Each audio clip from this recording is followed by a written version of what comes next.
so we've driven from Richmond to Sterling, Virginia to OG Racing for some critical safety gear. And specifically, I've come to see Mark Francis with OG Racing for his expertise, because quite honestly, I have no clue what to get, how to get it, and how to size it. So let's go in and check it out.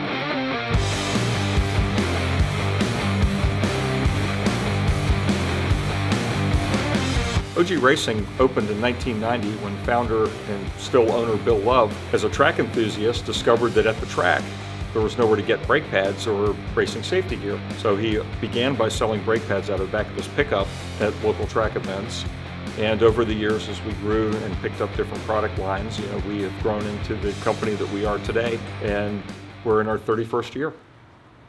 All right, so here we are at OG Racing, and I got a little bit of a confession to make. So I've been mostly safe. The car's safe, it's got a cage, it's got a 5-point harness. I wear a helmet, but there are a couple little details that I haven't really kept up on. And I think as I progress through the DEs, I think it's time that I address these two things. So I haven't been wearing a Hans, and I don't have a halo seat. So I've come here to OG Racing.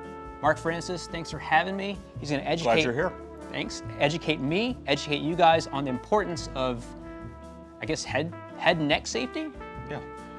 A lot of times, as drivers progress through the HPDE ranks, whether their goal is to just solo drive or get to time trials or get to wheel-to-wheel racing, as your speeds pick up and as you progress as a driver, the risk goes up a little bit. Once you get to the point you are a solo driver, and I say this as, put my instructor hat on for a moment, it's time to consider the safety aspect and the safety gear of the sport that you're participating in. This, putting together think of safety in your car on the track as a system. A lot of times people, I'll get a seat, I'll get this. You're gradually getting each piece of the puzzle and to make it complete. And we're at the stage now, you've got a car with a cage, you've got a car with a race seat, but don't have any head and neck protection. Right. Standard seat, imagine no halos. Right. And I think I had a little bit of, sure, a cage is pretty safe, but I think in the very beginning, when I was, just starting out, I had a lot of false security around that. It's like, oh, this is all I need for a while. But then as I've kind of progressed in the sport, met people like James, well, hey, guess what? What's going to protect you from snapping your neck when you impact the wall? Or what's going to help you when you pancake against the wall when you go off, right? So, or if you were to be sideways and get hit in the door. Right. It's the right move now. And actually, in the very beginning, I'll admit, I was kind of, what's the word? I felt like I'd be a poser if I showed up with all these safety devices and equipment, but really at the end of the day, you're not a poser to be safe, right? No. I should have been, really, honestly, I should have been doing this from the beginning, especially with a harness. When you're figuring it now, but yes and no on that one, because when you're going into a new hobby, it may or may not be for you. You can't, there's no reason to go buy, think of it also like in golf, to go buy the most expensive set of golf clubs at the pro shop, right? But you've never swung a golf club. You went out to the track, and it's very, we all started in street cars for the most part. I drove my daily driver for 3 years. I started in a Corolla. Yeah. So. But my daily driver was my track and autocross car at the same time. Once I got to the point where I was a solo driver, started thinking about racing, then it was like, okay, now I'm at the crossroads. That's why I sort of look at it. You've soloed now, you're an HPDE too. You've soloed already. You're at the crossroads. You've been doing the hobby enough to solo, which means you're committed to the hobby. Through this stage, you're committed. Now you've bought a track car that has a roll cage in it and safety gear. So now it's time to put the rest of the pieces of the puzzle in place, which would be a Hans and the halo seat, which will protect you in a side impact. When your head going this way, the Hans will protect you, and the other head neck restraints also from mainly a fore and aft impact. My mom would be so thrilled to hear you say all these things.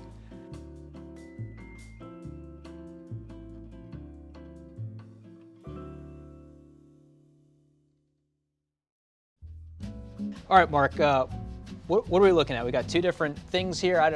What is this?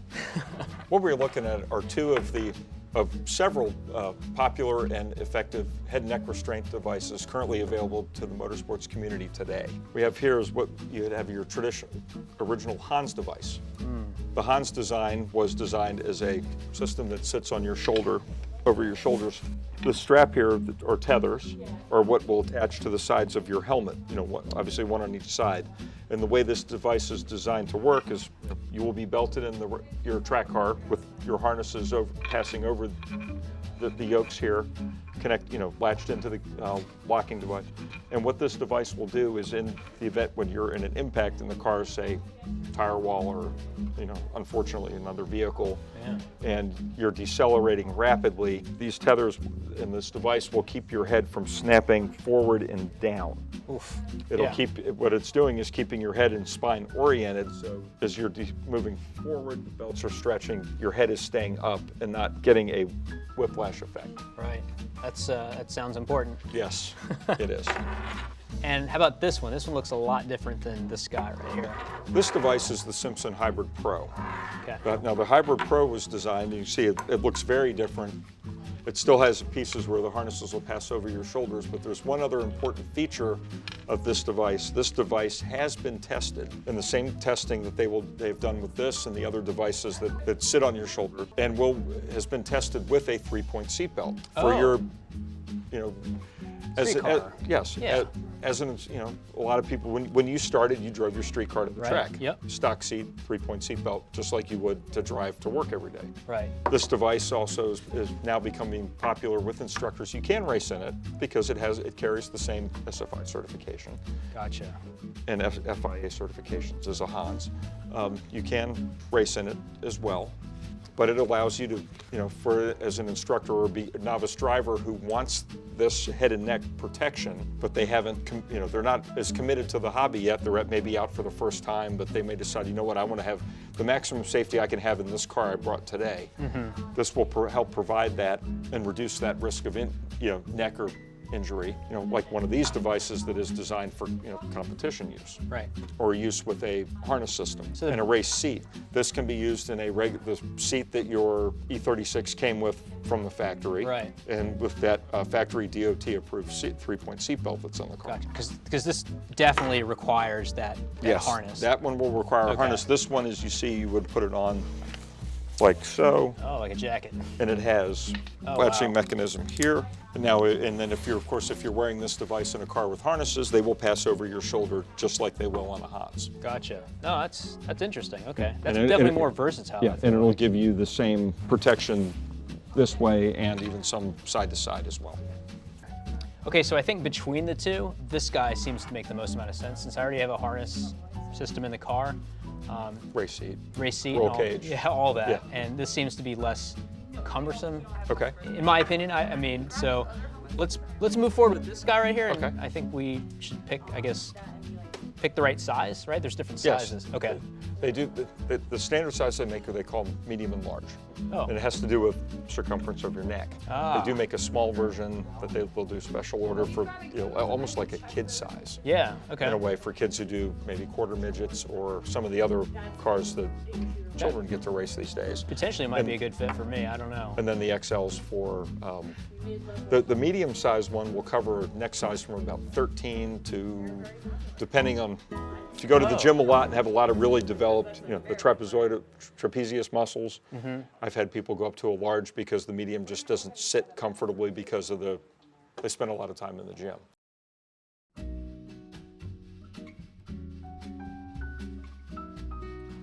All right. So what I wanted to do is when you slide this over, when you first slide it over here, yep, when you feel it rubbing there, it's not too small. I get that a lot where guys, it's touching my neck. The yokes taper in a little bit, as you can see. Okay. So when the initial slide it over your shoulders, all right, it'll sit there like so. It's not too far out on your shoulders. It's not where it's pinching. That looks pretty good. Then your belts will, like I said, your belts will pass right. All right, so yeah, this feels pretty good. Here. So what we're wearing here is a Model 20. 20 denotes the angle of the layback in the Hans device. A Model 20 is commonly used for sports car racing, things where you're sitting, in a seat like you would be in your street car. These are made in different angles for different applications. They make a 30-degree layback for if you were to drive a Formula car, Spec Racer Ford. right up to a 40-degree layback, which people, you sell those to guys who may have purchased old Indy cars or Formula One cars where you're reclined extremely, laying with your feet sort of up and in front of you. Since Josh is going to be driving his E36 on the track and he's going to be in like a normal street car, we will go with the Model 20 device. And what we're checking on fitting too is he has a 14-inch neck, or he said maybe just over. He is sort of on the bubble between a small and a medium device. The medium device will cover usually guys up to about a 16.5, 17-inch neck, starting at around 14 to 14.5. To give you an example, this is a large. This would be for somebody much larger than him. You see when we sit it on here, doesn't even touch his neck. Look how far out it's sitting on his shoulders. It's out almost to the ends of his shoulders. This would not be positioned well. Were he to borrow this, would this give him protection? Let's say he borrowed one from a friend who had one just to use for a session. Yes, it will provide some protection, but this is not the optimal fit. And that's why we were going with the medium in his case.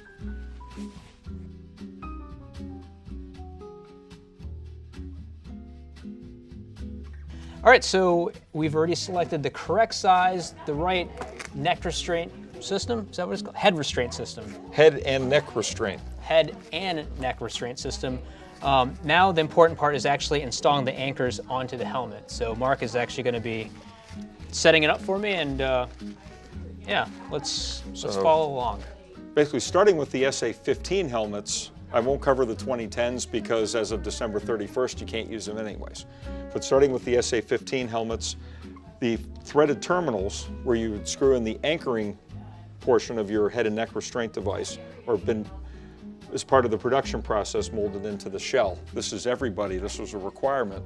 Going back to previous certifications, we would have to drill the helmets ourselves. Oh man. Which involved a tape measure and painter's tape and measuring multiple times because you get one shot to do it. Then with the SA-10 helmets, they did go into drilling holes for you. But yeah, starting with SA-15s and everything going forward, the attachment points, the threaded terminals will be molded into the shells as part of the production process. What I like to do sometimes is pull the stud out itself just to check the threads. Make sure I'm not going to cross thread it, make sure there are no burrs in there. I screw it in a little bit. Okay, threads feel good. Because being that these are aluminum, they are easy to cross thread. Always start it by hand. You get a nice feel on it. Okay, so I've got thread engagement. I'll take my Allen wrench, and you're probably wondering why I have a loose tether sitting here. We will get to that in just a minute. So I'm going to just gently, not applying any pressure, just gently spinning this down. Okay, now is where we're getting to the point it's going to snug. As you'll see how I have the post oriented. See how the post has one pointy end on it. You do want to have that pointed, towards the back. It doesn't have to be exact, but you want it sort of pointed towards the back, oriented as straight as you can based on how the helmet will sit on your head. So in this case with Josh's, I'm gonna guess it's about right there. It doesn't, like I said, it doesn't have to be exact down to the millimeter. And of course, I like having the logo straight, so I'm gonna make sure I keep that nice and upright on both sides so it looks nice. I'm with you on that one. Yeah, that's a OCD thing I've got. Yeah, I'm with you. On mine, I mean, that's how I did mine, so I do it on every single one. And what I'm doing here with this tether is I snug down the Allen bolt, just to keep things oriented.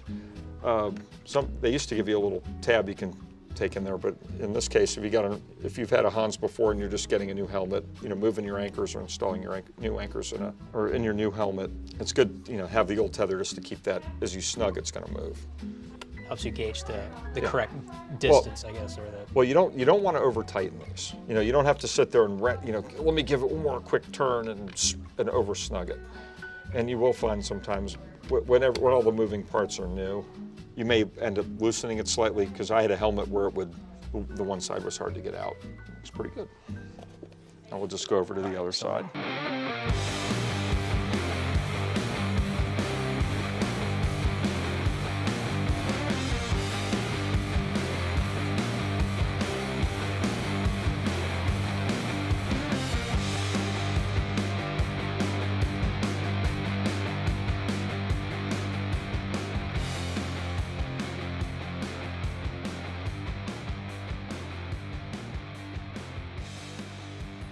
Wow, do I just pick any of these? How about this one? There's a little more to it. These do come in sizes like your head neck restraint and your helmet. This is it? That's definitely not it. Oh, it's pretty comfy though. As you can look at the sizing, your head is almost below the halos in this case. Your shoulders are actually not in alignment. And you've got about 5 or 6 inches below the shoulder belt cutout opening. So this seat is a little too tall for you. This is very reminiscent of a child's seat. Yes. We're going to Chuck E. It looks Cheese. like he's in his kid's seat when he was little.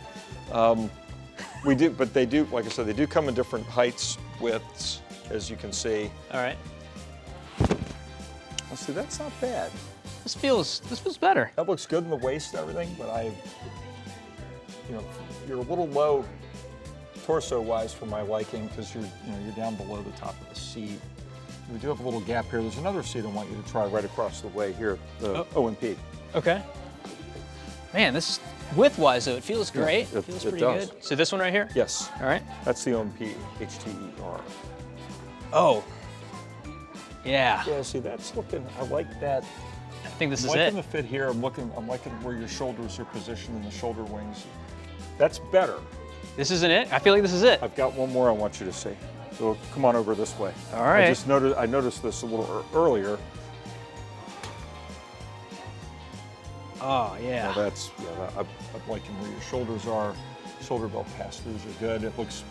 You look more secure. The other ones seemed a little wide up in the shoulder area. This looks much better. How does it feel to you? How does it feel in your hips? Feels great. It's only pinching. It's not like poking into your hip bones. Nope. Yeah, I like the fit on that one.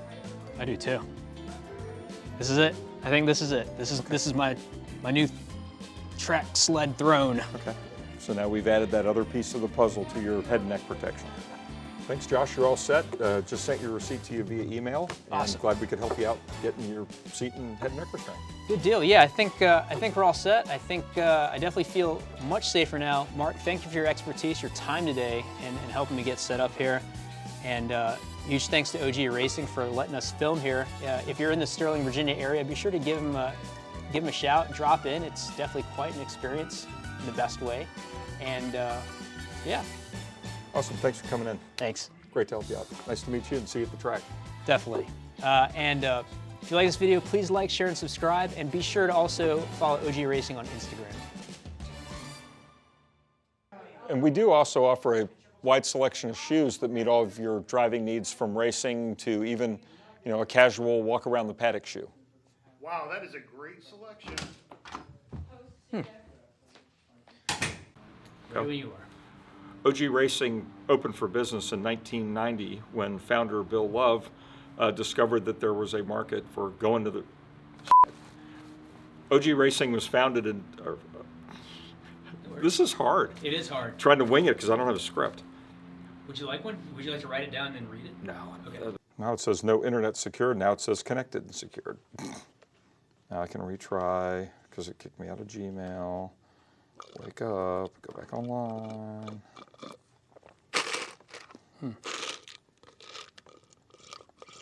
Come on. Now